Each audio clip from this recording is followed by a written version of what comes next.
Hello and good afternoon to everyone. Thank you very much for joining me.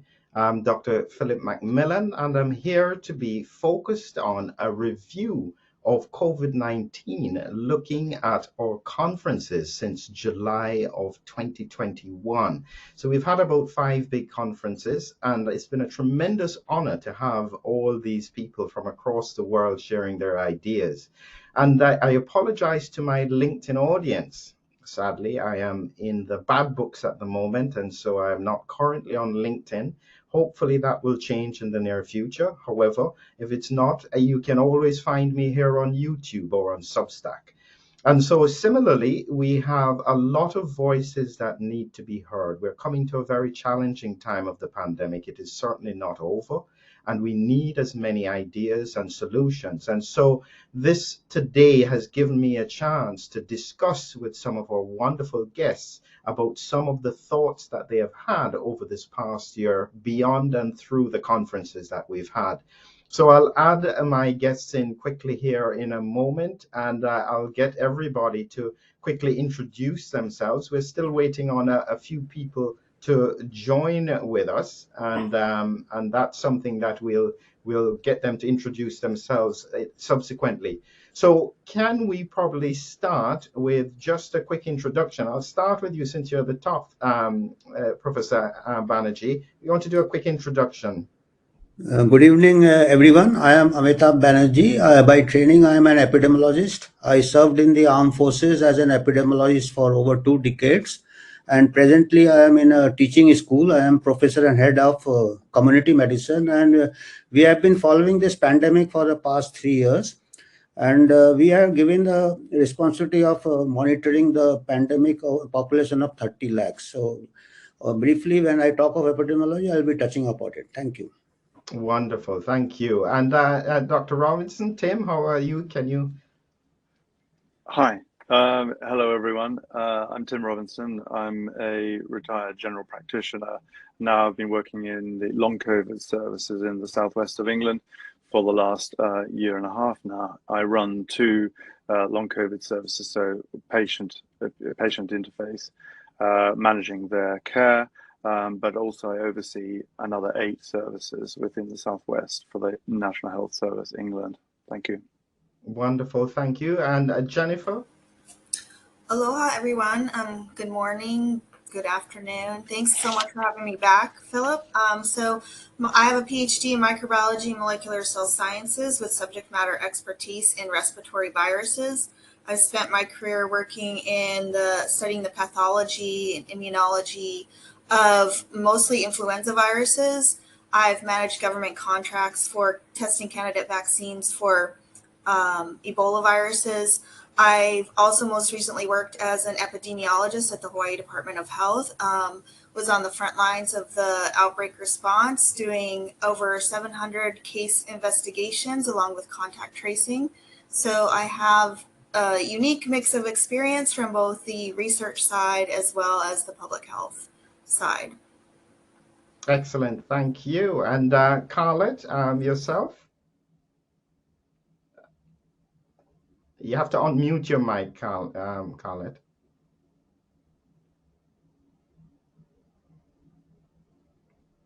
I think you're still muted, Carlet. Oh, Yes, go ahead. Yes, you're unmuted now. okay. All right. Thank you, Phil. Dr. Carlette Norwood Williams. I have 35 years in pharmacy practice, clinical pharmacy, and pharmacy administration currently. My background is inclusive of geriatrics and infectious disease, and for the novel treatment for the coronavirus, defense of the body versus virus eradication. All right, Khaled, I think that we got some of that, and we're going to have to work on your, just in case your internet connection. Yes, it seems as though it's breaking up a little bit, Khaled. If you're struggling with that, what I'd advise you to do is switch off your video, and let's see whether or not we get better sound quality. Yeah? Sure. Yeah. Okay. Great. All right. So yes. So I think that probably when we were thinking, the conferences went first, long COVID, then it went to upper airway, then it went to treatment, then epidemiology, and then vaccine solutions. I think, however, it may be wise to start with the epidemiology. And so it would be useful to hear from you, Amitav, as to what are your thoughts currently as to what we're seeing with regards to COVID-19 across the world? Thank you, Philip. I will start with my area where we were directly monitoring the epidemiology. As I said, we are school is medical school is located in a township, Pimpri Chinchwad. It's a very big industrial township of about 30 lakh people, and highly congested parts also. So we have got industrial belts, and and we have got affluent part also. So it was a good crucible to study the epidemiology after the first wave, which was quite fairly intense in our country. We did a zero survey. We were given a task to do the zero survey. We found over 35% of the people in the township of 30 lakh were having the antibodies, but it was not homogeneously distributed, the zero positivity. The slum area and the tenements, where they are very crowded living conditions, they had almost 70 to 80% in some pockets, zero positivity. Whereas the more affluent housing societies, they zero positive was 5%, 10%, or not more than 20%. So there was a two type of population. India is very diverse. We have the richest people, we have the poorest people. So the poor people got a sort of a natural immunity before the vaccine was rolled out. I would say about 30% of the population, or 40%, and the upper and middle class were protected. And subsequently, when we identified the people with antibodies, we followed a cohort of about 1,300 people right up to the second wave and beyond. And we found that those who had antibodies in the first wave, only 13, 10 or 13 out of 1,000 plus uh, had a second infection during the second wave, Delta wave, which was more severe, in fact. But less than 1% had a reinfection or a second infection, and all of them had very mild infection. So we had published it in preprint also. That means that having encountered in a dense population, they had immunity which could tide them over the second wave.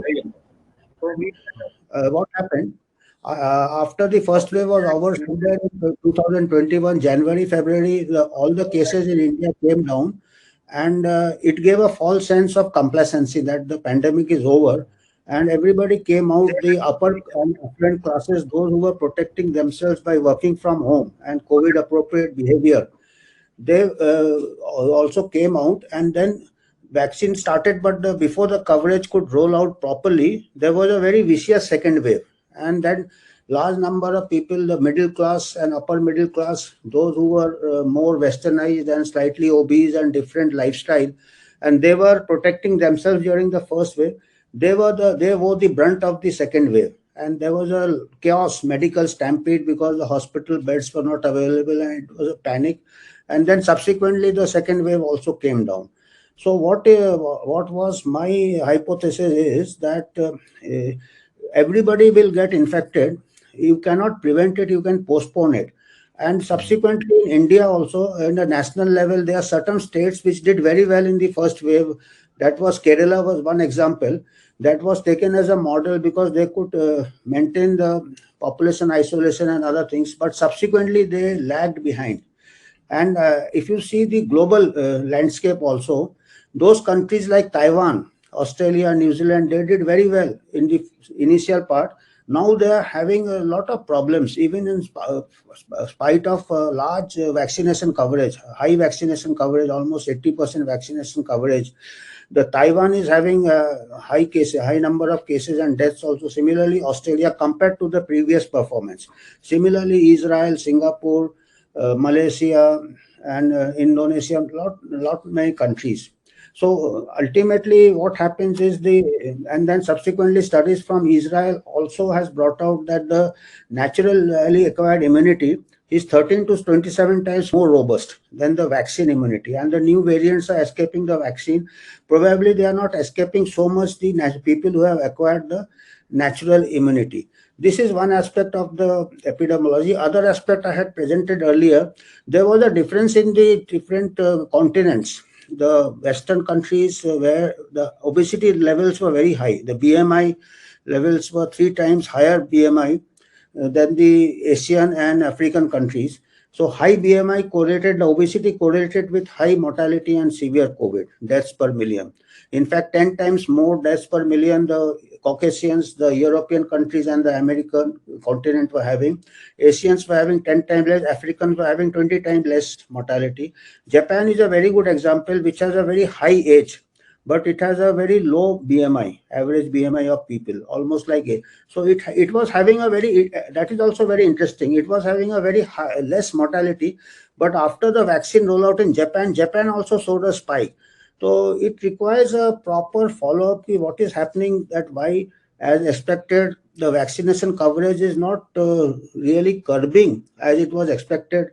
And there have been studies also that 68 countries and 2947 American counties, they did not find any correlation with the vaccine rollout and the trends in COVID. So it's a very, I mean, we require skills which we are not. One important thing we lost is that going for, particularly in countries like India, where we had almost 70% natural immunity before the vaccine rollout, we did not keep a control group. We went for mass vaccination. So we don't know whether the long COVID, like we have got a good people who have large number of people who had acquired the natural infection and recovered. So this would have formed a very uncontaminated group for studying long COVID epidemiologically. And now we are vaccinating them also. So we do not know any adverse effect long term, whether they are due to vaccine or due to long COVID. So we are losing the opportunity by mass vaccination. At least we should keep some group who have been recovered, and we can take a chance because we know that those who have recovered have got 13 to 27 times more robust immunity than the people who are vaccinated. So there is no ethical problem of depriving them of the vaccine. So we could do, if you want to establish what is long COVID. Thank you. Yeah, wonderful. That was quite a comprehensive overview. It would be interesting to hear your perspective, Jennifer, from the Hawaiian, because you've got some epidemiology input at your side. Any thoughts on what Amitav has said? Well, I was involved in 2020, so I'm not certain about like secondary and third third waves here in Hawaii. So from my perspective, again, yes, obesity seemed to be a very big risk factor, and along with that, diabetes and hypertension. So it's all one package. Usually, people who are obese tend to have diabetes and other issues. So most of the people who were hospitalized that I saw who were having severe disease were also similarly have similar underlying conditions.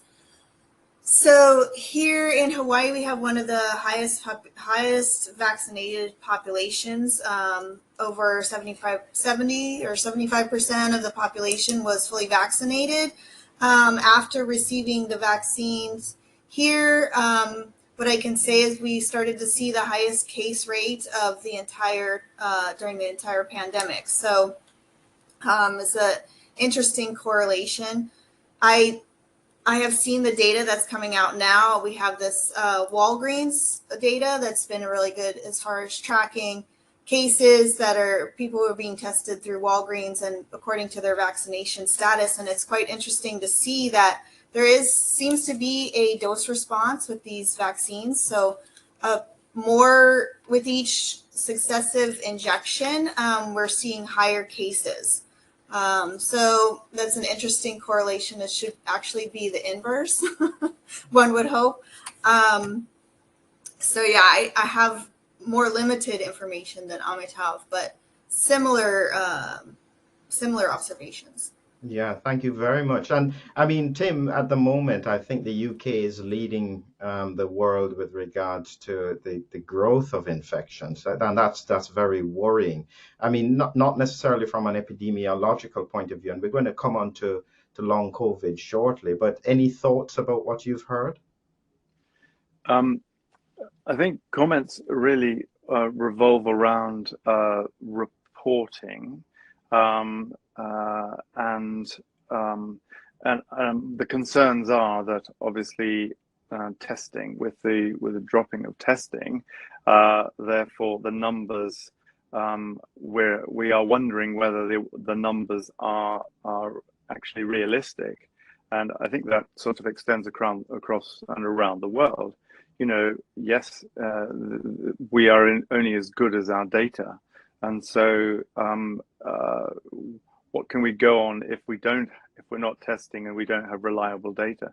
That is a concern I have, and yes, of course, the numbers in the UK are skyrocketing, and there is great concern, and I don't feel that we've got a hold on the actual reality of the numbers.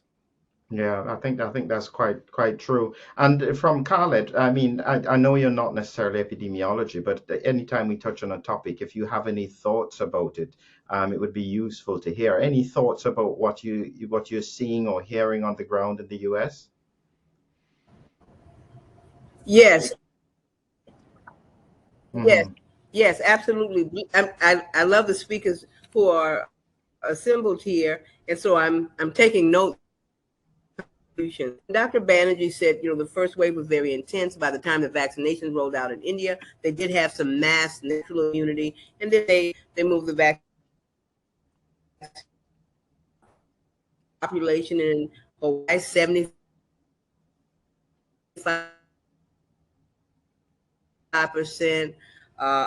adoption, and then the high you had uh, COVID after those vaccination rates. Then you have the Khaled, I'm sorry to say, but your audio is breaking up at the moment. So we're only partly hearing what you're UK, saying. some of the cases are skyrocketing. That's what Khaled, I'm can you hear affiliated with me? is not as many.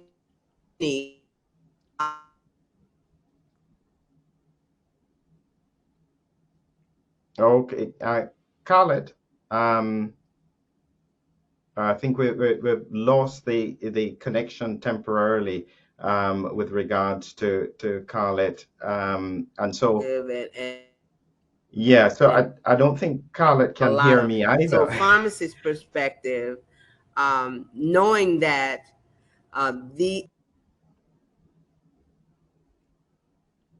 I guess she Yeah. needs to go around a apartment or a house Yeah, and turn off all the I think devices. yes, our thing is slightly off in terms of the connection at the moment. I think we'll get her back in a minute, and let's hope we get a better connection. But yes, so it emphasizes the point that from an epidemiological point of view, we are in a phase of COVID that I don't think we could have expected. And I think that's a reasonable perspective to say at the moment. I don't think we could have thought we would be where we are now. And it makes it very concerning as to what happens next. Are you back, Khaled? Can we hear you? I yes, can you hear me now? I just a bit, and again, it seems as though you're still breaking up a bit. So I wonder whether or not the again the video Let me may turn be off the taking up camera. too much bandwidth.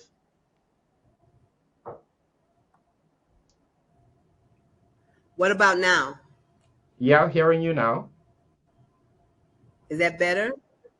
Okay, Yeah, I'm great. hearing you now. So in Yeah. brief, because okay, great. The coronavirus as a species mutates much more rapidly than other similar viruses, if you would call flu virus or what have you. All of them mutate. But with it quickly, are we simply chasing our tail with promoting boosters. I'm not trying to promote being anti-vaccine. I'm not either way. I'm not trying to take a formal position there. But I learned a propagation of all of these boosters, the contribution of boosters to the development of the mutations. Note, the booster they're giving you has not been modified to address modifications in the or mutations in the strain. They're giving you the same booster. Mm-hmm. Now, the Yeah, recommendation from the FDA has been that as we prepare boosters to go into the fall, by the booster. But there's no modification. They're giving you the same thing.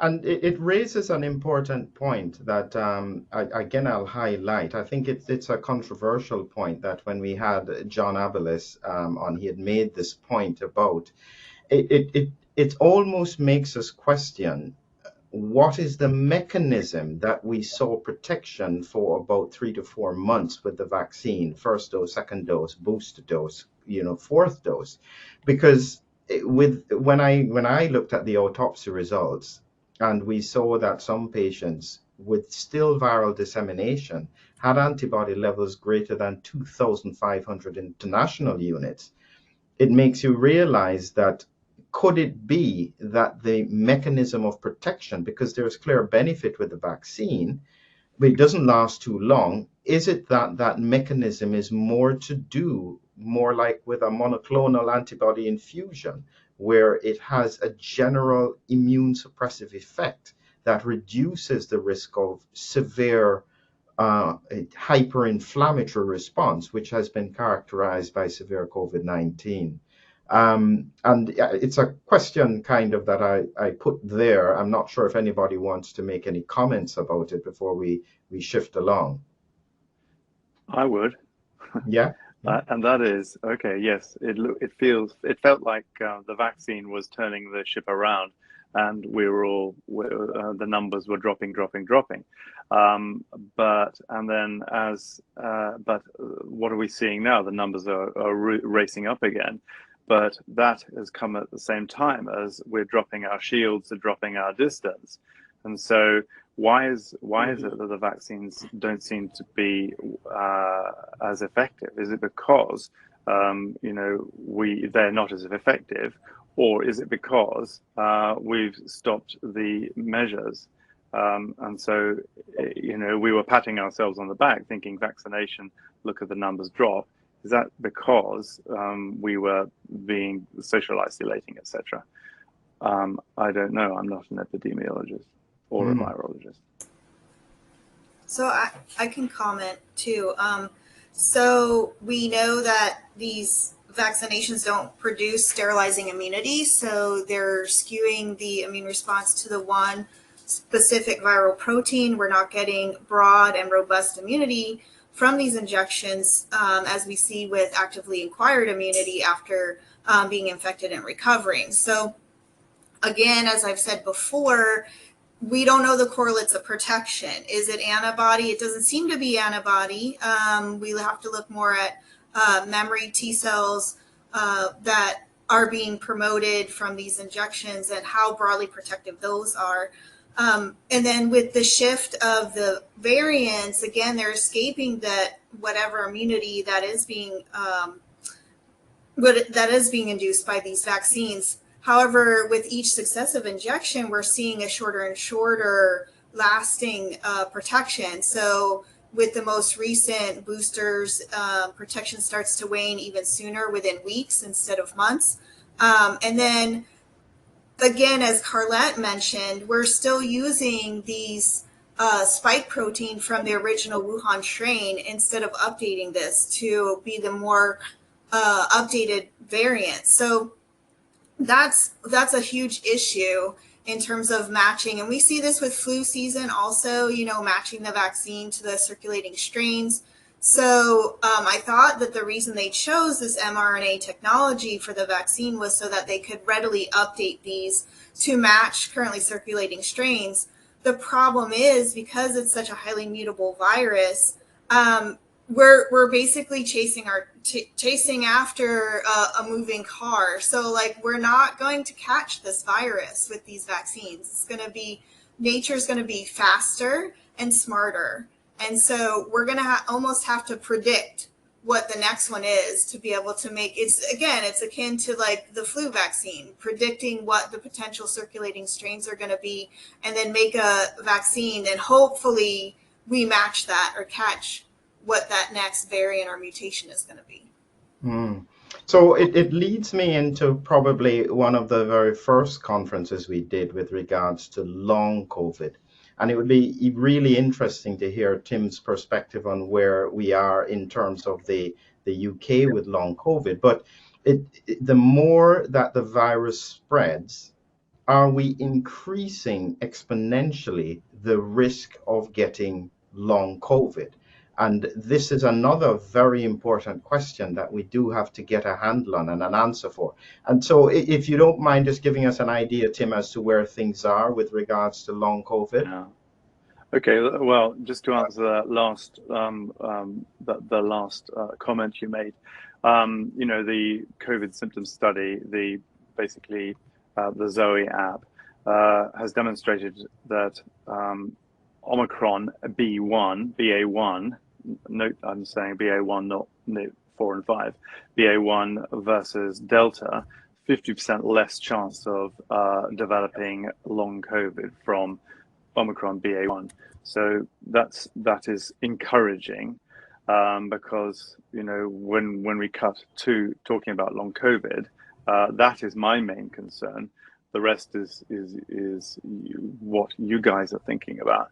But as far as long COVID is concerned, it's been a very fascinating journey in that, initially it was, as we all know, thought as a respiratory disease. And so it was taken on by the respiratory physicians and the pulmonary rehab physiotherapists. But then because of the common occurrence, the 80% of patients having fatigue, then the chronic fatigue services were brought into the long COVID team. But even that, it seemed that wasn't enough, and so other teams were brought in: the psychologists, the speech and language therapists, the various other teams, to make a multidisciplinary approach. And so I think that's what we've discovered, that actually it is because it's so polysymptomatic and multi-causal and multi sort of pathology, we need a true multidisciplinary approach.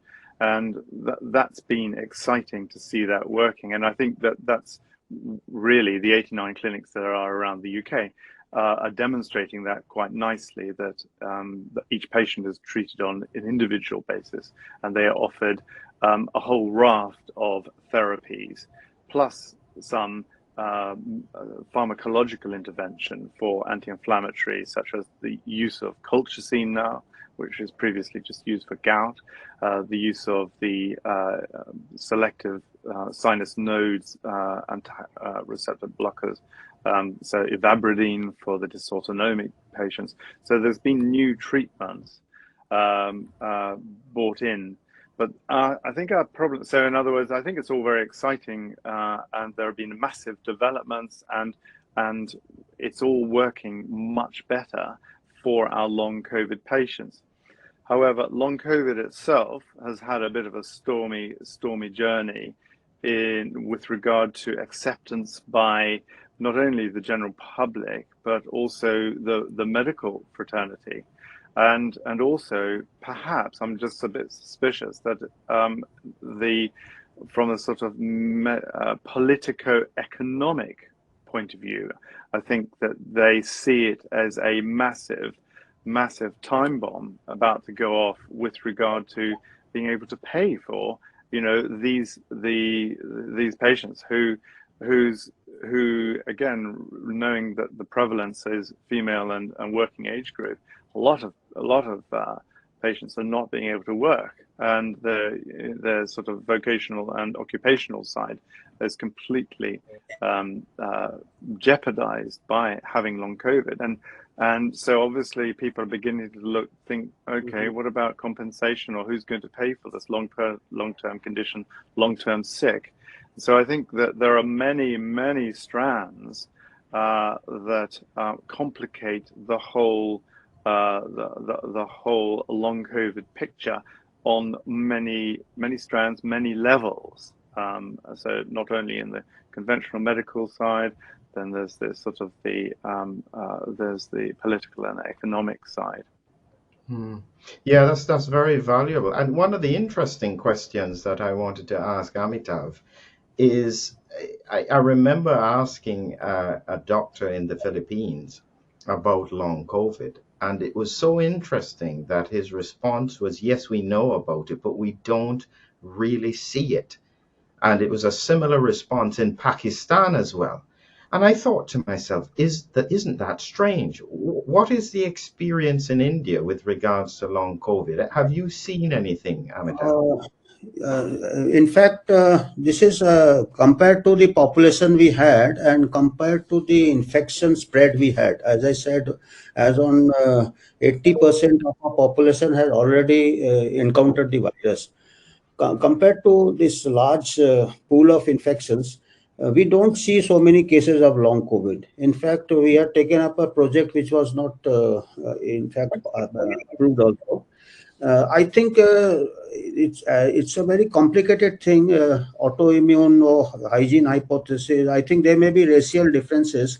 Perhaps people staying in highly dense countries like India and other African, Asian countries, their immune system perhaps reacts differently compared to those who are brought up in more less dense countries. So perhaps there's a thinking on those lines. I think Philip may be doing better, being an immunologist, about the hygiene hypothesis that people who are. So we have been exposed to so many coronaviruses and other things. So case definition is very difficult. As I said, we don't know, because we have a large cohort of people who have encountered the infection, but we don't see so many cases. And defining long COVID can also be quite messy, because as Tim also said, the Delta variant, we had seen more cases of long COVID compared to the Omicron. But when in the initial stages, Alpha and the initial stages, there was a lot of mismanagement of cases, say ventilators and other things. They might have caused some lung trauma. We don't know, remdesivir or something. And subsequently, we were more trained in treating patients in a more rational manner. So those are so many factors, very difficult to tease out how to define a case of long COVID. Then the psychosomatic element also comes, compensation comes. So we don't know exactly. So we should have a very good control group. And I think our personal experience is not much we see in our country. Yes, Yeah, Tim. go ahead, Tim. What do you think?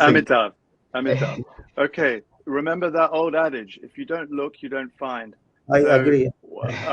So is it a case of because it is Mm-hmm. poorly understood, and as you say, the definition is a bit messy. You know, Yeah. there's WHO's version, there's the NHS version, there's the American version.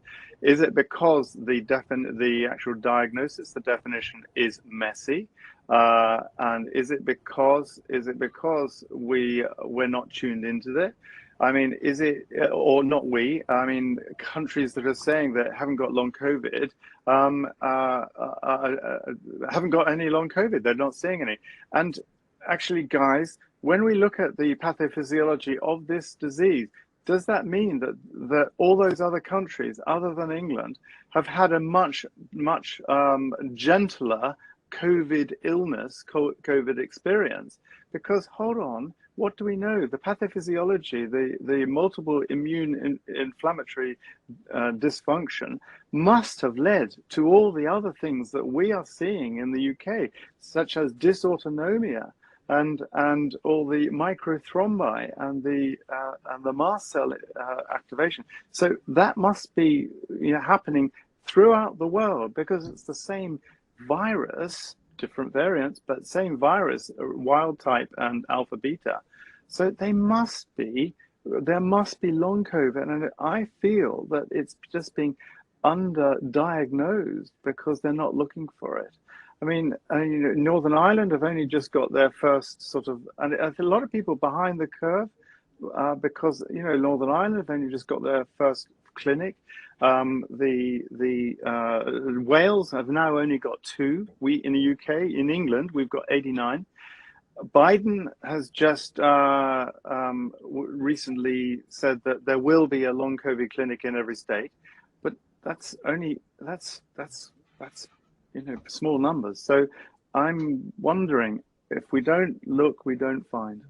Interesting. Carlet, any thoughts on what was being said there? Because you can see from the U.S. perspective. Absolutely.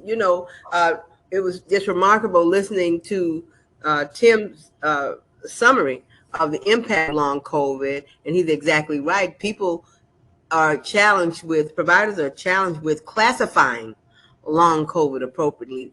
Uh, ID9 and CPT codes, and so if there's no code or coding to bill for diagnosing and treating long COVID, it doesn't exist. What you have is what they're calling some vasculitis and you have for development of diabetes. You have disease state to treat, and no one is making a composite of these multiple disease states that were non-existent now culminating in a system dysfunction that is long COVID. How do we clearly define and standardize the diagnosis of the long COVID condition? Now, people who have these multi-system challenges post-infection, they now have multiple specialists managing them. They have a pulmonologist, endocrinologist, who are dealing with these new applications. But I received a surprising communication through LinkedIn from a gentleman out of San Francisco who at Cambridge, some doctoral fellowship in neuroscience or some such, post-COVID complications. And he said, I think we missed something. ICAM can treat post-COVID complications. I said, well, I'm not familiar with ICAM and long haul. I know nothing about this. He says, well, there's a support group out of the UK and Australia that are the long hauler support group.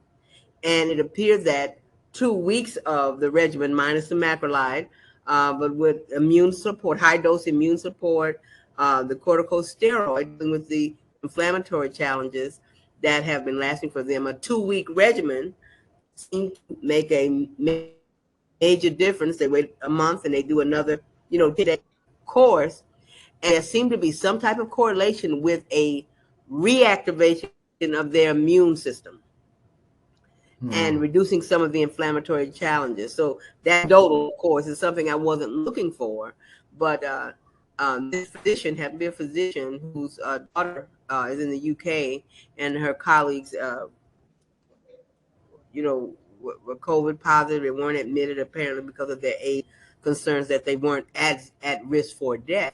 Have been dealing with some post-COVID complications for 8 months, and so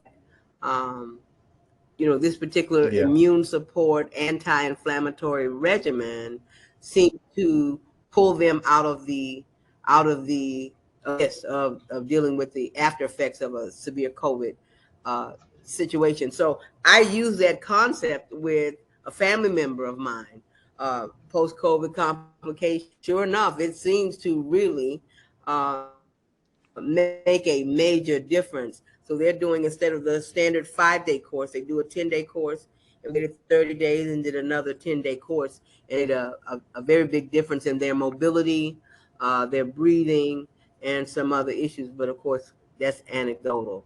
But until we can get a clear, definitive population study that says these 3 out of 5 conditions are reflective of long COVID, maybe it's starting as an overview of the literature, but there has to be some between when you have these types of disease states, new developments in a single person post COVID, then that's a long hauler. Yeah, thank you. Thanks a lot with that, Carlet. And Jennifer, I don't know if it's something you come across in Hawaii with regards to the long COVID. Just quickly, I'm going to make a comment, but I just wanted to hear what you thought, Jennifer. So I'm not a clinician, so I'm not seeing patients and past them being discharged from the hospital. I don't know what happens to them. So from my research, long COVID is chronic fatigue syndrome. So we see this with other viral infections as well. And it usually has to do with hyperactive immune response. So it goes along with a lot of what you've said, Philip, in terms of what COVID is, in terms of autoimmunity and immune dysregulation. So those who have severe disease have more immune dysregulation and inflammation. So this is followed by immune exhaustion. So what Carlette is saying, I think, is very pertinent because if you treat the immune dysfunction and give immune system support, I think that can help rebalance the immune response and get people back. We've known about chronic fatigue syndrome. I think it was first defined in the late 80s. So, chronic fatigue, brain fog, all of that. It's not new. Again, we see it with a lot of other viral infections as well. There's an interesting thing that I wanted to say, certainly with regards to what Amitav said and what Tim has said. I do think it is possible that they are not underdiagnosing in some of the other countries, because it's difficult to underdiagnose a disease that really knocks people off their feet where they cannot work. So it's hard for people to just get on with it, even in a culture where it's not acceptable. So here is what I have noticed. I have noticed that the people who seem to be most at risk of long COVID have associated gut dysbiosis prior to having COVID-19. And when you look at gut dysbiosis or gut-related immune problems, they predate the COVID-19 and tend to be far more common in Western societies with Western type diets. And so I wonder whether or not what we're seeing here, because at some stage, it has to be either they are completely, and I'm saying this is not a slight difference, this is a humongous difference with regards to the numbers that they're seeing in India, in Pakistan, in the Philippines, even in Africa. And then you compare it to what is happening in Western societies. I really am beginning to feel strongly that this is very closely tied to diet and underlying gut disease as a primary driver for the immune mechanisms that we're seeing with long COVID. And because the Indians have so much curry with the curcumin in it, they probably are at low risk. I don't know, but we need to figure it out. Many Yeah. factors are there. The immune exposure since childhood to different coronaviruses, and it requires a lot of basic research, epidemiological research, clinical research. All have to come together on board. As Philip said, this is the time when we have to collaborate rather than work in compartments. Yes. So that brings us on to a question, and I'd probably like to start off with Carlet. Carlet, I hope your signal is good. If I take you off, it means that we're losing your signal temporarily. But I wanted to ask you with regards to your unique thoughts with regards to what happened from a treatment point of view. You were at a unique place in the pandemic, and when we had innovative ideas for treatment, they seem to largely have been lost. What are your thoughts on where we were and where we are? You're muted at the moment, Khaled.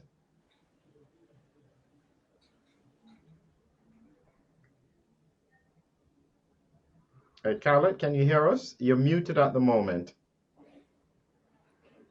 Can somebody just type a quick message to let her know that we're muted. It's a pity that we don't have Dr. Fernando Valera. Go ahead, Khaled. You're Okay, unmuted can now. Yeah. you hear me now? We're hearing you. I just want to hear whether or not there's any issue with your Okay, microphone. Just keep talking. If there's a problem, you I'll were interrupt you. okay. Great. So when I wanted to prepare for the discussion today, my focus was really to look at the evolution of COVID-19 therapeutics from the 2019.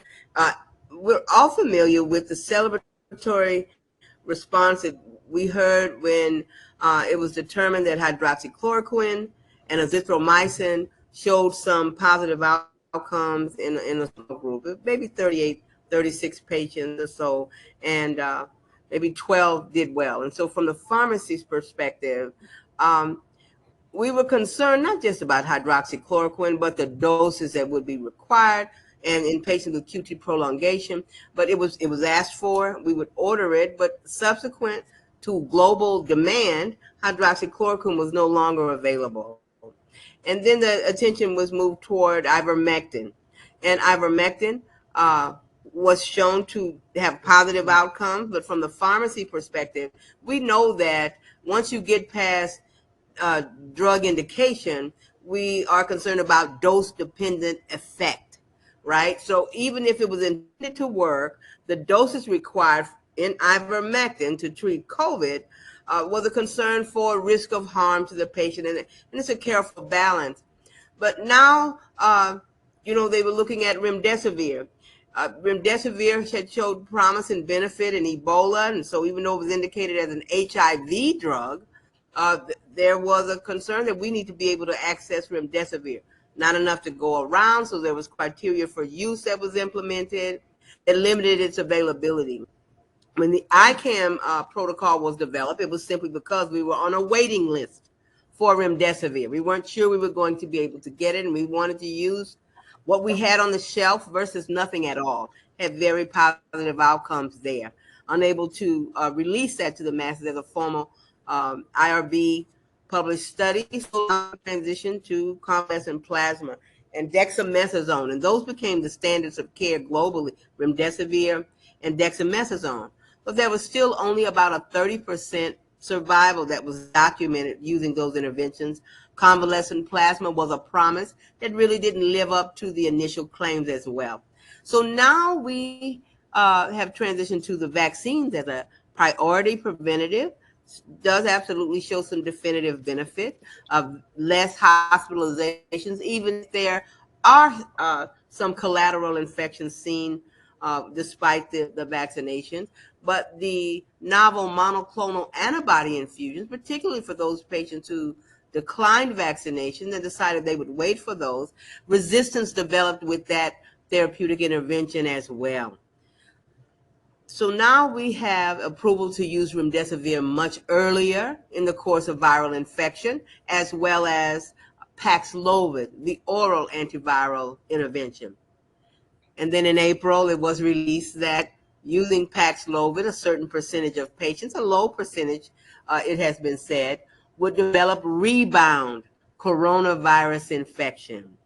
And the issue now is not that someone gets coronavirus infection. The perspective overall is that they are not as lethal and not as severe, won't require hospitalization. However, if you're experiencing a rebound of COVID symptoms, if it's able to detect, it's able to infect. So now you are spreading COVID even more so because you thought you were better, only to find out that now you're still positive and you're able to further infect those. And those individuals who have some compromised immune systems are going to always be at greater risk of healthier individuals. So, as a pharmacist, I am at a polite conundrum. I am throwing my hands in the air because in any other clinical setting, if there is evidence of resistance or poor and infective sensitivity to the therapeutic that is intended for treatment, we don't recommend using that. The minute it is determined through the minimal inhibitory concentration, or the MIC, on the culture and sensitivity report, that sensitivity is not potent and that there's a risk for resistance, we don't recommend that agent. But yet Paxlovid is still being recommended because the opinion is that even if you get a rebound COVID infection, it won't be severe, you won't go into the hospital, but you're still infectious. So, that's just where we are today. I hope I gave a good Yeah, overview that was from the a very beginning to comprehensive now. review, Khaled. Anybody want to step into that question about treatment options?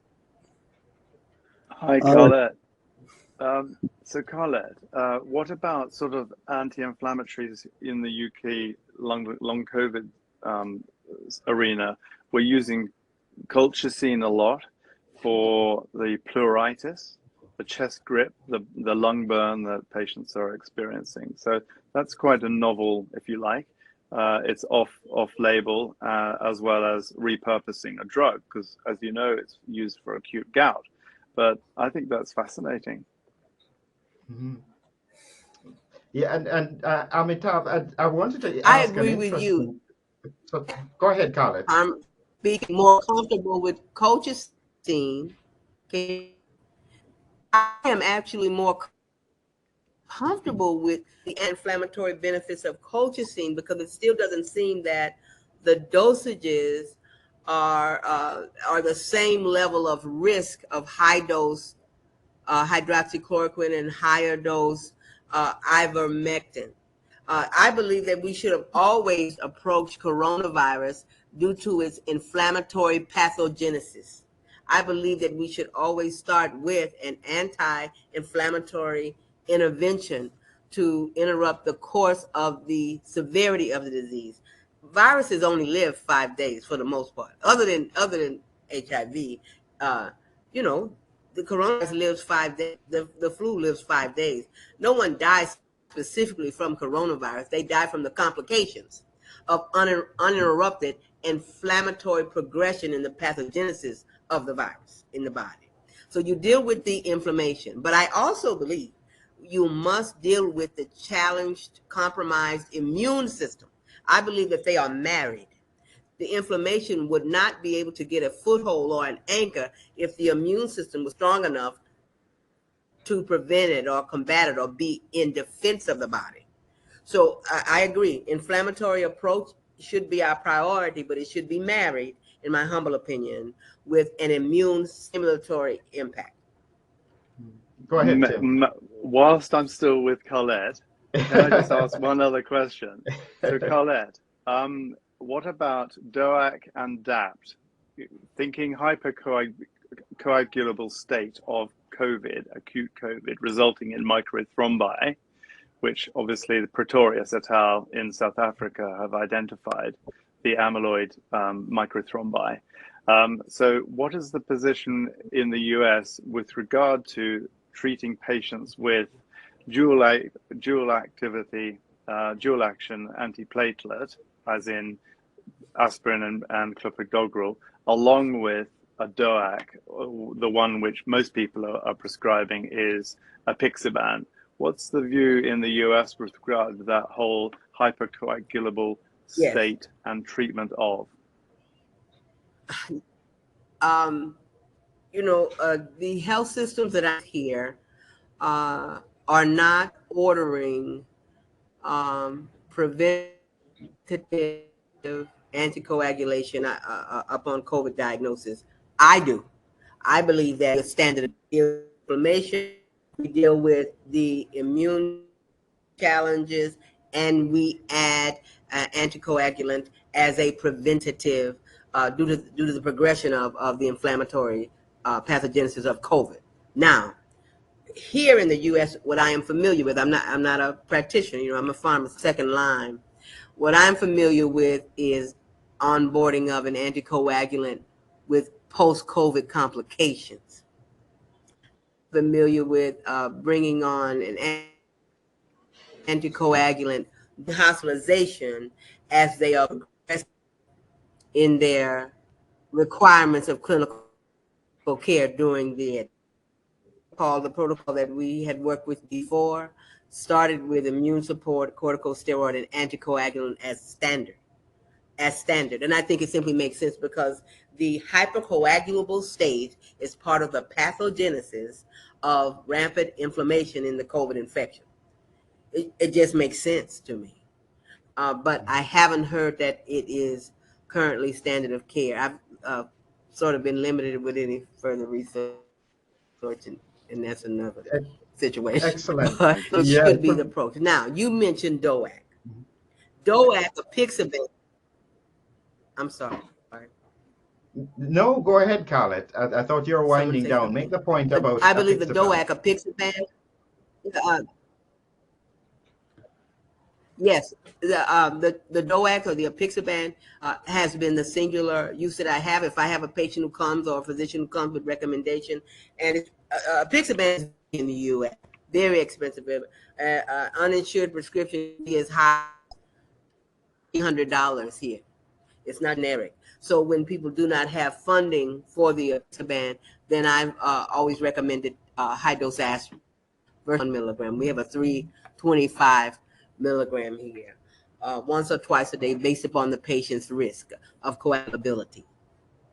That's all. Excellent. Yeah, wonderful. I wanted to ask Amitabh a question because one of the interesting things about treatment early in the pandemic was this situation with is it Uttar Pradesh, where they used a treatment protocol combining vitamin D, I think ivermectin, and a few other things. They gave it to the population and they absolutely crushed the death rate in that region. Now, they have pulled back on that remarkably, even after the success of it, which I found even strange. And actually, here's an interesting fact. At the time when Uttar Pradesh was in its worst phase, they were only 20% vaccinated. They did this, Yeah. they completely brought down the numbers. Then they stopped it, and now they are almost 90% vaccinated, and the numbers are going up again. What is this? So any thoughts, Amitav, from a treatment perspective as to how India approached it, certainly with the Delta wave differently? You are right. Uttar Pradesh, they started giving ivermectin, and in fact, they went house to house and gave ivermectin. It was a part of a package. And of course, the cases came down, and there were some few studies where they found that ivermectin even was used freely in India. There was no ban. That is one thing, like most countries, they had banned ivermectin. But India, it is freely available because it is used for worm infestations and other things. So it is over the counter, it is available. So definitely, this is a drug which has not been really, really got its due perhaps or studied well. And actually, as I said, throughout the pandemic, things have been very messy because nothing has been kept neat and clean. Even now, we are going for those who have recovered also, we are giving vaccine. So we wouldn't know what is working, what is not working. And particularly in a healthy person, the output is so less that it is very difficult statistically to establish any intervention clearly. I mean, whether a drug is working or whether a vaccine is working, particularly among healthy populations. And particularly, so it's become very messy. I mean, now a number of boosters you are giving, I mean, I don't know. I'm not a clinician, neither I am a basic scientist. I just count numbers. But I sometimes question myself whether this number of boosters can also cause some immune modulation or something. I wouldn't know. And already a person already has got antibodies or antigen exposure to natural infection, particularly in densely crowded countries. So until unless we keep clean groups, clean cohorts, uncontaminated cohorts, that those who have just recovered from natural infection, follow them forward for long COVID. Those who have got vaccinated, follow them forward and compare them. We would be very difficult to establish, and particularly pulmonary diseases like COVID. You are exposed to air pollution, you are exposed to other infections. Interim, in between, over a period of time, you may be exposed to other pathogens. So we don't know what is causing, whether it is clear attributable to COVID or reinfection, like we have got tuberculosis in our country.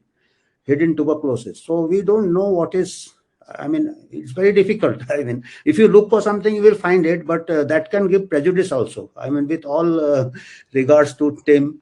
So sometimes the knowing something gives you prejudice, particularly in epidemiology. Clinician, that term is used for clinicians. The eye does not look what the mind does not know.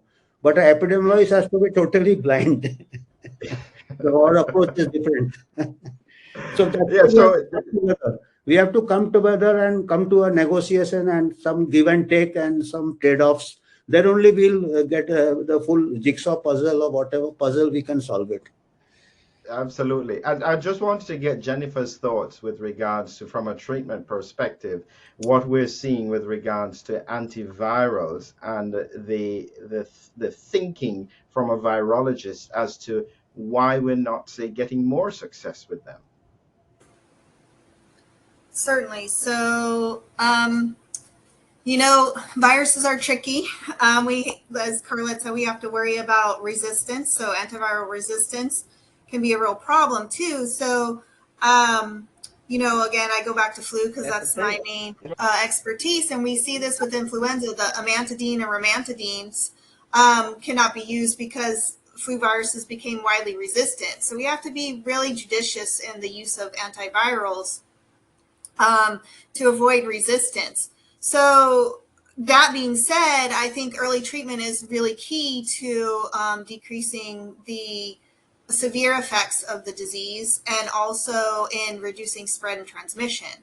So early treatments and determining what that should be very key right now because of the failure of the vaccine program. So making sure that we get people early and get them treated so that they don't progress to severe disease and have to be hospitalized. I think that should really be at the forefront right now.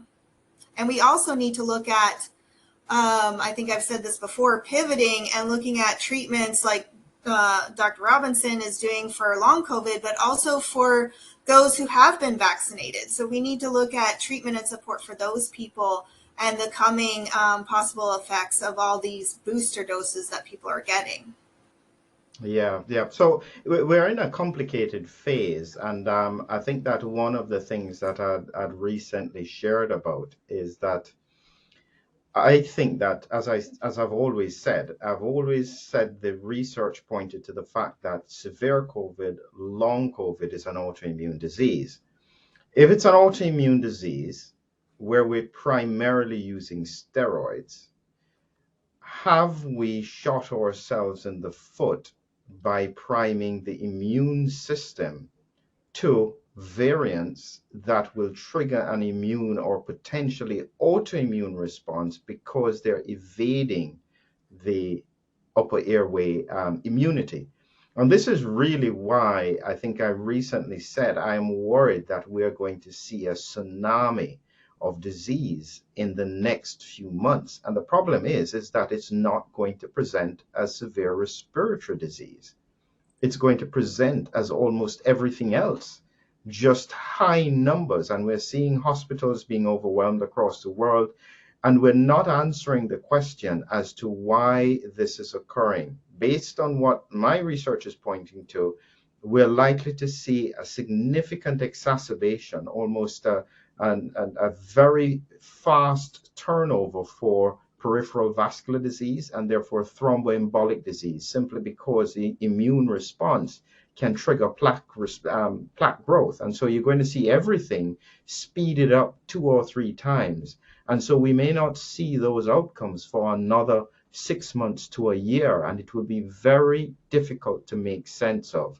Already the UK is seeing excess mortality, which is not related to COVID-19. And we need to get a handle on this very quickly, because if this is an inflammatory process, we can potentially mitigate it by using drugs that reduce inflammation. But if we close our eyes to it, that's my worry. It's going to hit us like a huge wave. Any thoughts? Can I comment? So I've said this multiple times. For over the last 2.5 years, we have been not talking about health? We know what the risk factors are for severe disease. We know it's obesity. We know diabetes, hypertension. We know what the risk factors are. Why are we not talking about health? Why are we not talking about how to mitigate those things to reduce risk, reducing risk primarily? And I think Carlette touched on this a little bit, immune system support. So at the end of last year, I had a back injury and I went to a doctor and actually an orthopedic surgeon, and I was very surprised because she gave me nutraceuticals. And I thought, this is fantastic. So she said, we have to support nerve support right now because they're overactive. So gave me some nutraceuticals, which is fantastic. It really made a difference. So why are we not talking about nutraceuticals? I know it seems to be a banned topic to discuss giving people vitamins and supplements and other effective nutraceuticals. We know that vitamin D is very important, has very important immunomodulatory effects. So it can help with diminishing or decreasing pro-inflammatory responses.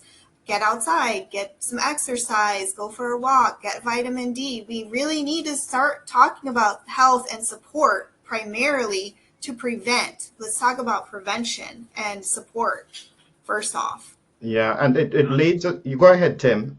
Yeah, go ahead. I echo your thoughts wholeheartedly, and it actually swings back beautifully, seamlessly to what Philip said. And that was to do with the microbiota. Okay, so the microbiota, the importance of the microbiota is that it is the immune support part of the body par excellence above all else. The 98% of the immune system is in the gut, okay, in the Peyer's patches of the lining of the gut, as well as the mesenteric lymph glands. So the majority of the immune system is in the gut.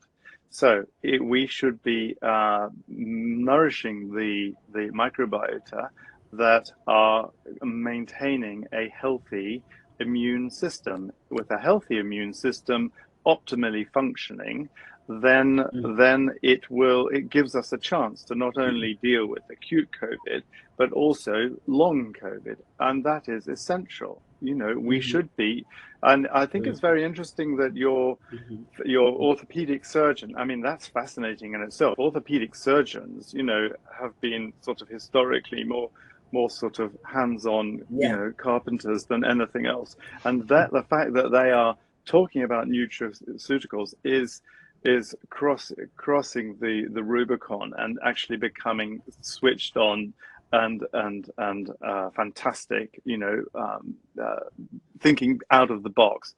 That's fantastic. But what are we really talking about? Actually, we're talking about nourishing the microbiota to produce the healthy immune system. How do we do that? With a prebiotic diet full of FOS and GOS, as well as resistant starch, as well as fermented foods. That will, and what's more, a mixed balanced diet, a mixed balanced prebiotic diet will contain all the necessary vitamins, and the trace elements, which are essential for the building blocks of the body, but also for the antioxidants, as well as all the polyphenols that a mixed balanced diet will contain. So in a way, that's how nature intended us, and that's how we've come about. Yes, having multi-mineral, multivitamin is basically a help, but is the bioavailability as good as a mixed balanced diet? That's a big question. Yeah, So, and so can I just make one comment there? Yes, so go ahead, Chantal. Back on that, we, in the gut, that's where these, bacteria reside that can convert our food to vitamins. So that's where vitamin D is made, is in the gut, right? So having a healthy microbiome and having those microbes that are in the gut to be able to do that is very important. And I was also going to mention fermented foods. So I don't know if people know if there's any correlation, because in Asian countries where they eat a lot of like fermented foods, and like you mentioned in India with the curry, I don't know if there's a correlation or if it's just anecdotal, but I was also thinking about fermented foods for gut health as well. So yeah, we have to think about where these compounds are derived and how they're made and how to support that naturally as well. So. And so I just wanted to challenge Carlette as because she's in the pharmaceutical industry. I have found that there is no money to be made of any of these vitamin Ds and so on. Is that why, Carlette, that we don't seem to get as much traction with regards to some of these over-the-counter drugs, or I mean, nutraceuticals that don't need prescription? You're muted at the moment, Carlette, if you're responding. Yeah, go ahead. Yeah. Respectfully, Dr. Phillip, I would challenge your perception that there's no money in pharmaceuticals, because at least in the U.S., this is a multi-billion-dollar industry, and it bypasses FDA. The challenge with the adoption and the acceptance of natural medicine nutraceuticals is in the fact that there's no money in the promotion of research and development of these items. And because in the FDA, there here in the U.S., there is a standard disclaimer on any natural product. This have not been FDA approved. This product cannot be used to diagnose, treat, or prevent any disease. Once you have that disclaimer there, you can promote that and sell that product. However, you can never say that it helps you. I could never come out and say, because I couldn't release ICAM as a pharmaceutical product, I converted it to a VMH complex, vitamin mineral herbal complex. This should represent the pharmaceutical impact. Yes, in the nutraceutical realm, I could never say, by the way, if you take this once a day, it could be preventative because it boosts your immune system and helps to regulate inflammation. But if you get sick, take it. You should bypass the ED. You should be just fine. Give it to everyone in your household. I could never say that because I don't have the laboratory studies to promote that. And I really believe that the pharmaceutical industry is the major barrier into the promotion of natural medicines. But there's plenty of money, at least made here. I don't know how the UK is structured. But in the US, okay, Jennifer, you're nodding your head. You know good and well. Nature made, pharmacists recommended. So there is money to be made, at least in the States. The UK, do you give those away as just as prescription medicine, or is there a purchase industry for the UK? Oh yes, there's a purchase industry. Yes, so certainly, I think you've hit the nail on the head, and it's the industry rather than the pharmaceutical groups who pharmacists who are actually dispensing medication. You're quite right. The industry there is not financial benefit for researching something that is over the counter and does not require a prescription. That's the truth. Yes. So Yes. I've heard Yes. anecdotally of Yes. doctors giving IV vitamin C to those in the hospital. I don't know if that's true. Yes. I remember having a discussion here with a infectious Yes. disease doc who's setting up treatment protocols here in Hawaii, and he said that when I asked him about, are you giving immune system support along with these other drugs, he was a little like wishy-washy about it. Well, have to be really careful about giving these pills to people. And, certainly I have these at home in my medicine cabinet, but, I was like, what would be the risk? Like it could only help. So why not give it? If it helps, great. If it doesn't, well, it doesn't hurt. Certainly. So why not? It could be some benefit along with the So other remember treatment. this. Remember this. Remember this concerning A, B, C. That covers prescription drug risk for interaction with natural medicine. A, anticoagulants. If you take turmeric, you taking a Pixabay, what have you, dabigatran, what have you, you are going to most certainly within 3 to 5 days contribute to the development of a GI bleed. There is a significant between any anti-inflammatory, prescription or natural, and anticoagulants within 3 to 5 days in the hospital. That's where they'll go. So that's the number one. Anticoagulants and natural medicines, there needs to be an evaluation because a number of them will interact with anticoagulants. So if someone wants to access a regimen for COVID and ask me my suggestion for something over the counter, I make them aware of turmeric. I like, it's a great anti-inflammatory, also has some immune. However, if you're and then have you talk to your doctor. Make sure you're aware of that interaction. So the first A. So B is, I got a blank. Now I got a blank. I'm sorry. B is okay. A is Oh, we missed that. Go, blood. say B again. Say B again. Everyone doesn't know what anticoagulants mean. We know, but for non, you call them blood. All right. So nothing. Oh, we missed that, A, Khaled. That B, was C. so, yeah, Antibiotics, blood thinners. I see. Yeah, so the ABC, interaction, yeah, antibiotics, blood thinners. and C, Okay, so these are interactions. So for antibiotics, some of the interactions that people are concerned about is the chelation effect. Have you heard of chelation? I'd say chelation. There's another term I'm not thinking about, but some antibiotics actually will bind to some natural medicines, vitamins, and minerals, and become unable. It will make a complex molecule that large.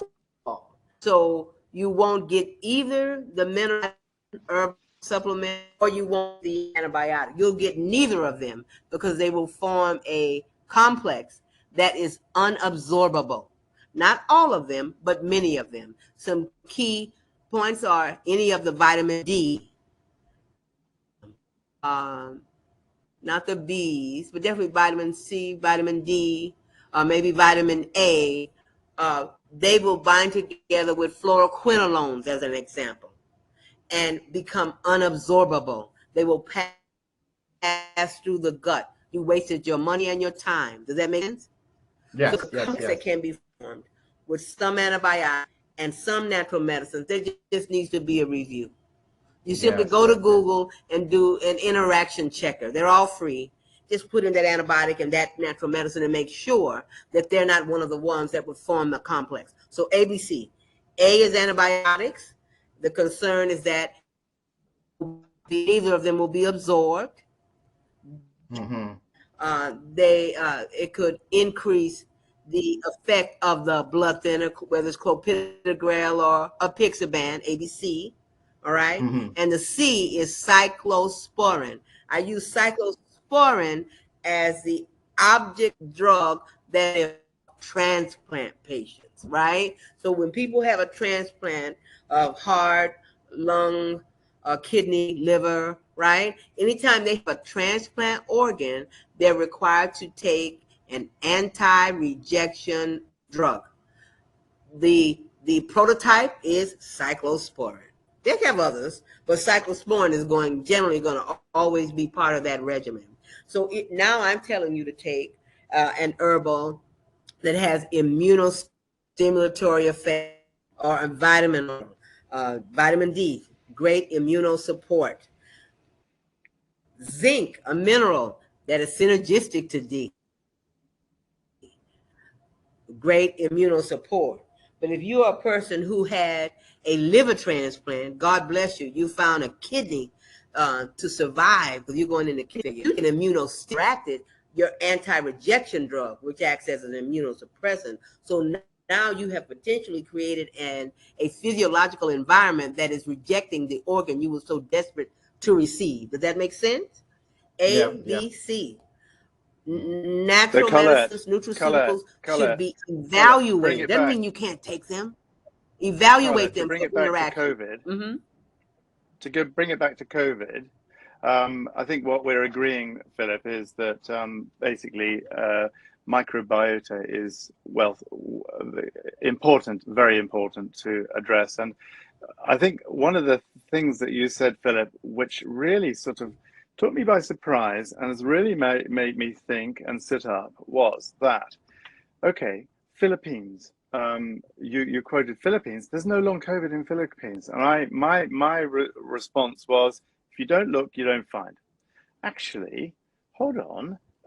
It might be that there might be no long COVID in the Philippines. Why? Because, as you say, the diet there is encouraging the microbiota. They have a really efficient immune system, and because their microbiota is so good, because their diet is different to the Western diet, they don't have dysbiosis like we do in the European countries. So you've really got me sitting up thinking, actually, this is really relevant. Oh, yes. And I think this is where we do need the epidemiologists to break it down, in the sense that, yes, we agree that to a certain extent in some countries it may be taboo to talk about it, so people will not talk about it. However, I still think the very severe cases, you can't miss them. It's not as if they can just pretend. They will be impacted in some way. And if you're not seeing them, it's not because they are there but not found. They're just not there. And so then the question becomes, why aren't they there? What is different about this environment that increases predisposition in another environment and not in this one? And so, as I said, the gut, as far as I can see, I can guarantee you that in those countries, they don't have the same levels of inflammatory bowel disease that we have in the Western Hemisphere. And I based on the research that I'm seeing, inflammatory bowel disease is the major predictor for long COVID. If you don't have an inflamed bowel, the chances are slim. But if you have an inflamed bowel and you get COVID, there's a high probability you will go on to having long COVID. So this is what I mean in terms of understanding the primary pathophysiology with regards to the disease. I actually think long COVID is a different disease to severe COVID-19. Same virus, two different diseases. And we do see that with some viruses. I guess it's like varicella zoster, chickenpox, and zoster. They're two completely different diseases by the same virus. Fascinating. Yeah. So it brings us into an area that I know is your bit, Jennifer, which is to do with when we spoke about innovative vaccines. And I'm going to lead it off with a very simple question. Is it possible that an injectable vaccine cannot work long term against COVID-19? Would that be an unreasonable thing to state? Would you repeat the question, Phil? Yeah, sorry. I said that, is it possible that an injectable vaccine, I specifically say the word injectable vaccine, cannot work long term against COVID-19, SARS-CoV-2? Well, Philip, what I've said before on this topic, when you have, there's a reason we don't vaccinate against highly mutable viruses, right? So not every virus is amenable to vaccination. And even when we talk about influenza, so I don't even call it an influenza vaccine, I call it a shot, an immune booster. So this is why we have to get it every year, because it's not something that provides sterilized immunity that will prevent infection long term. So that's why we have to get them every year. So I think this is the challenge with respiratory viruses specifically, because like there's been a big challenge when you look at creating a vaccine for RSV and other, even before SARS emerged, trying to make a vaccine against rhinoviruses and other common human coronaviruses. They're distinct challenges. So in my opinion, I think that the best we can hope for is some short-term protection from an injection against these highly mutable viruses. Like I said, nature is going to be faster and smarter in terms of mutations and escaping the whatever immunity that is induced by these injections. So we really should be pivoting to look at more preventive measures and also early treatment measures. And any thoughts about that, I'll Amitabh? say this, Oh, Jennifer. go As a ahead, Khaled. pharmacist, Go ahead, Khaled. Yeah. as a pharmacist, we give flu shots. We give flu shots every year here in the U.S. Annual flu shot. Pneumonia every 5 years. But we do not prepare to give the successive formulations based upon the prior year's development. These are now, they were bivalent vaccines for flu originally. Then they became trivalent vaccines. Now they are quadrivalent vaccines because epidemiology and the microbiology research necessary to determine what has been the evolution for next year. And that is why we're able to more successfully combat flu. Same thing with pneumonia. All of our other vaccines, they actually go into the lab and modify the formulation of the vaccine because they've done the studies to predict or fully understand what this year's variant will look like. This is the first time I've ever heard of a vaccine with successive administrations that have had no modification of the formulation intentionally. Yes, a very, very So good point. Yeah. my polite conundrum is being expressed as how it is logical and why is it intentional? These are brilliant people developing these vaccines, and maybe to be fair, we don't have any of the development. So surely we are in the midst of research and development. I am sharing that for the vaccines that the pharmacists in my charge have been administering have not appeared to represent any different formulation from the original administration of the vaccine, which was December 2020. Yeah, Every that's time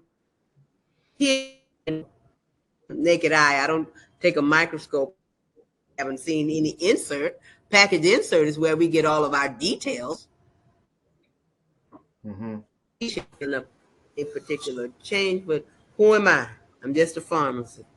So there are in development, I believe Pfizer has a development an Omicron formulation of pneumonia. It changed.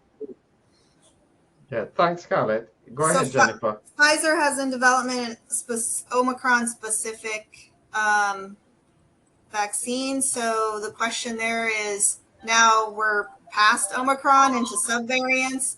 So again, we're just not going to catch this virus. Just to say, Jennifer, we're going to have to lose Tim at the moment. So thank you very much, Tim, for being with us. Really appreciate the input on long COVID. Thanks a lot for that. Really appreciate your input. Philip, thank you for inviting me. I've really enjoyed it. Very thought-provoking, as I've put in the chat.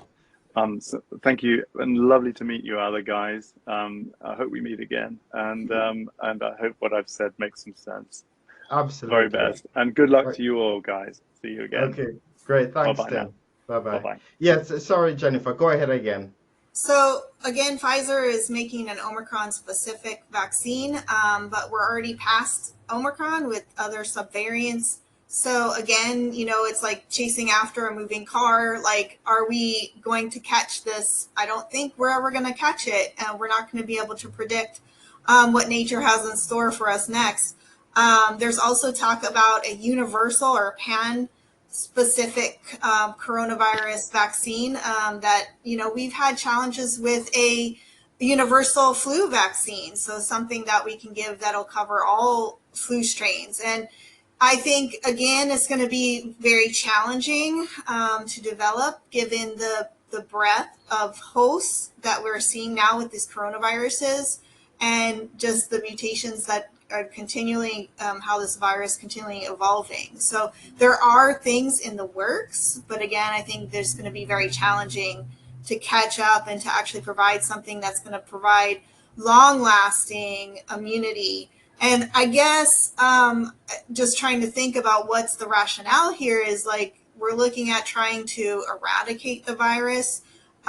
There's only been one virus eradicated, the smallpox, and the reason for that is because there's only the human as the host for that virus. So when you have other animals as hosts for a virus, it's very, I would say, nearly impossible to eradicate that, especially since we're seeing this in minks, just a variety of animals with the minks and the deer populations and large cats and other domestic animals. So I just think it's going to be challenging. It's going to be a long time before we see anything that's going to be effective in that arena.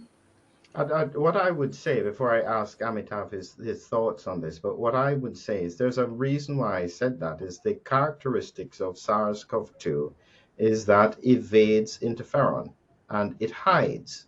And so therefore, by the time the immune system picks up on it, it's already hit the bloodstream. And so you don't get that protection. So by having the immunity in the bloodstream, or systemic immunity from an injection, it can impact somewhat on severity of disease. However, that's where my other concern comes from, because if it is an immune or an autoimmune response, does it prime the immune system to overreact? And so it's that kind of trouble that I think we're going to have to try and sort out. And it may explain why, even after 11 billion doses across the world, we are still seeing an evolving pandemic. And this is why it's just a simple scientific question, because I'm looking at outcomes here and I'm looking at where we are. Any thoughts, Amitav? Exactly, you're right. I mean, of course, vaccine and its effects, immune, I wouldn't go into much in that. But epidemiologically, strategy, the vaccine is one is the vaccine as a preventive, that is for the vulnerable.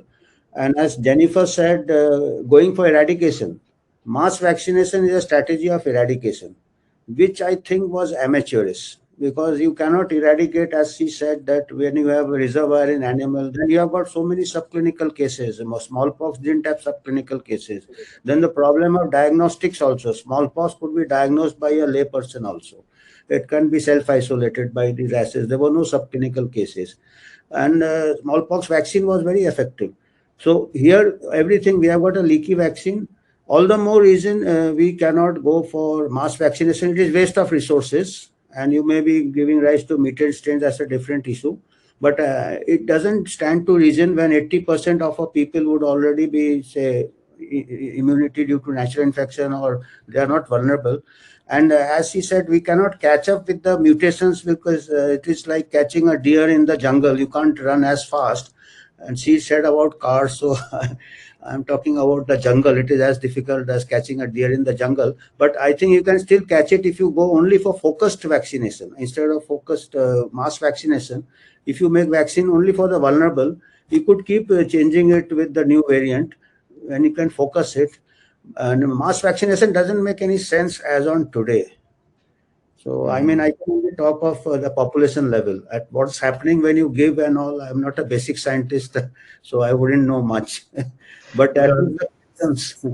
So So can I Yeah, Can go I ahead, just add Jennifer. onto your question? So again, it's not about inducing any immune response. You have to induce the proper immune response that's going to provide protection. So that's the issue with these injections is, and I've said this before, is normally we study virus and the pathology of the virus to see how it programs the immune response after recovery from an actively acquired infection. So we haven't really done that. We don't know. More information is coming out as to how the infection programs the immune response. And then we usually use that information to look at what's going to be the best. Not every platform is going to work for every virus. So, traditional platforms like live attenuated vaccines traditionally have the best protective response because they're most like a natural infection.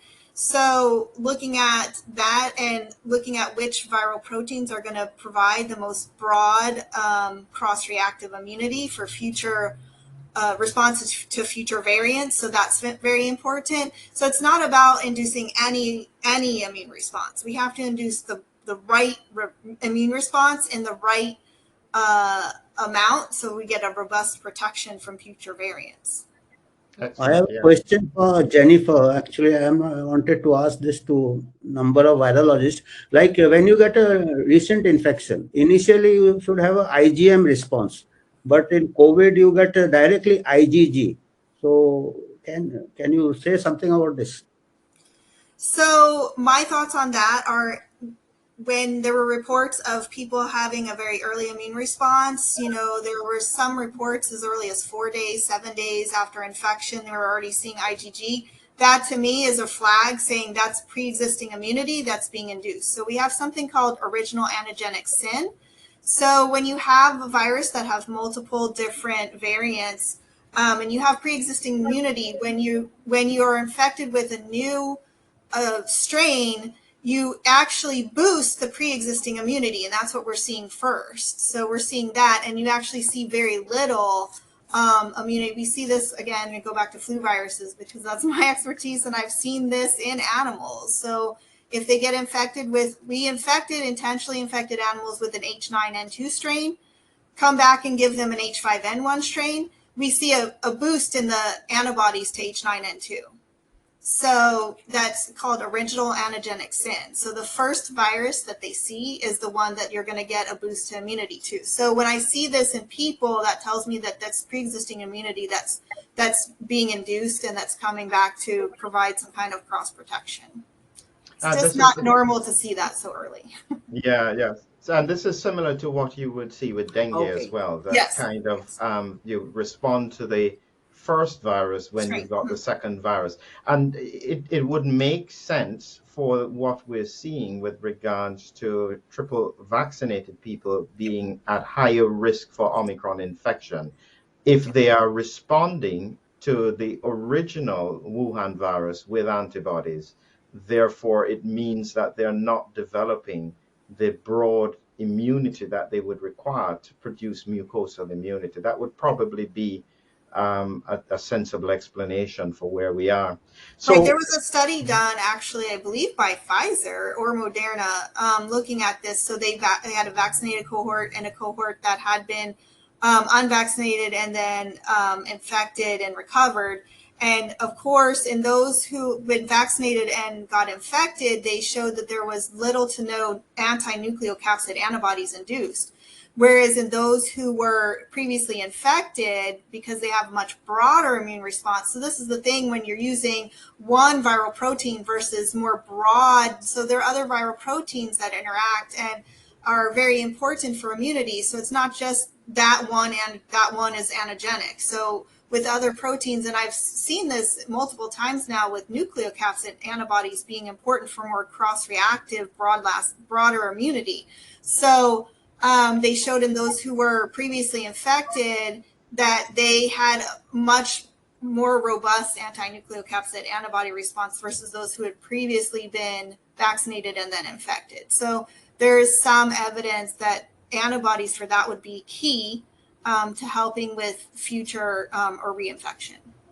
Excellent. So as we come to our wrap up point, I usually like to ask people what they think about where we are and where they think we are going to go. I'll probably start with Carlette on this one. Let me hope we can hear you clearly, Carlette.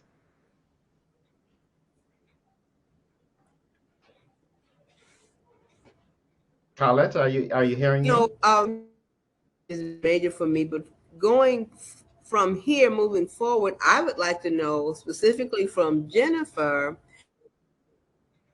uh, whether or not you support the assessment of COVID-19 antibodies as reflective of a COVID significant confidence or faith in successive. Missed the last But part of the question, I'd like to Carlette. know what is. Mhm.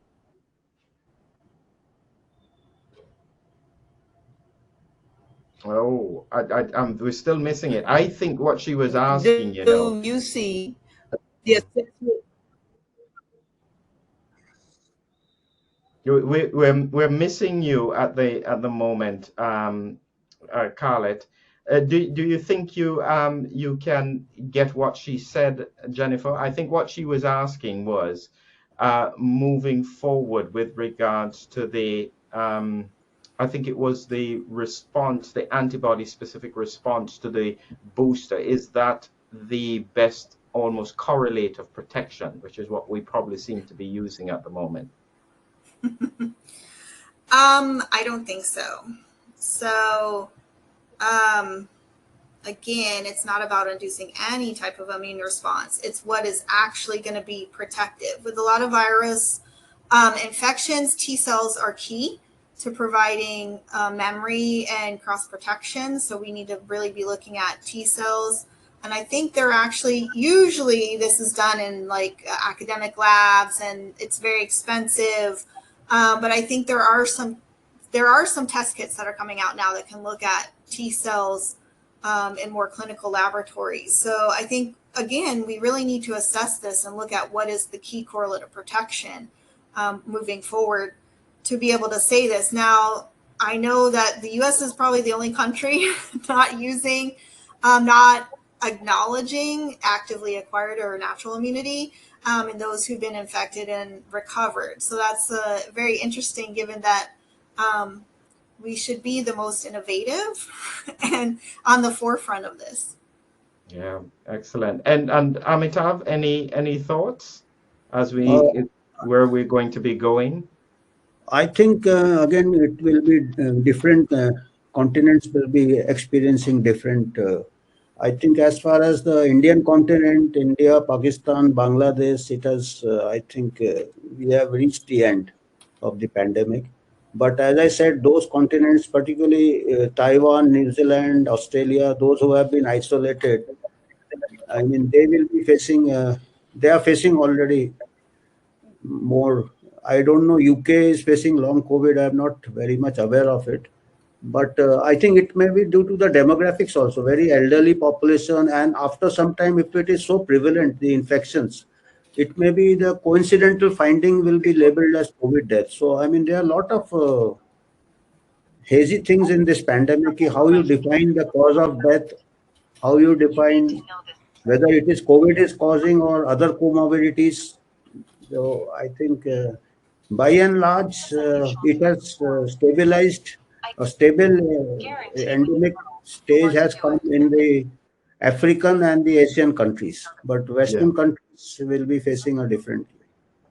Yes, yes, yes. I can completely understand that. So I would just like to say again what a tremendous pleasure it has been to have everyone with us. We've had almost 2 hours of talking. I'm sorry we didn't have some of the other speakers. It would probably have gone on too long, actually, because I think we got just about enough information, and I really appreciate. I'm so sorry Carlet's mic was not as good. Some of the stuff she was saying about the pharmaceutical perspective was tremendous, as always. Jennifer, with regards to her virology, is tremendously appreciated.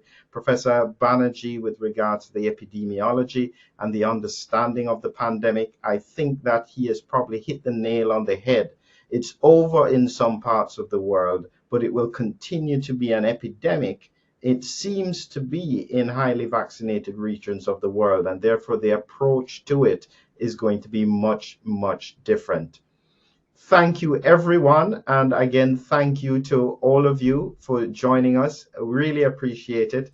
And we'll see you all at the next conference that I'm sure we'll have coming up, talking about COVID-19, everything COVID-19. Thank you to all of you again. Have a great Thank you. evening. It's a Thank you, pleasure. Phil, for having me, and nice to see everyone. Have a good day. Okay, Evening. great. Thank you, David. Thank you. Thank you, David.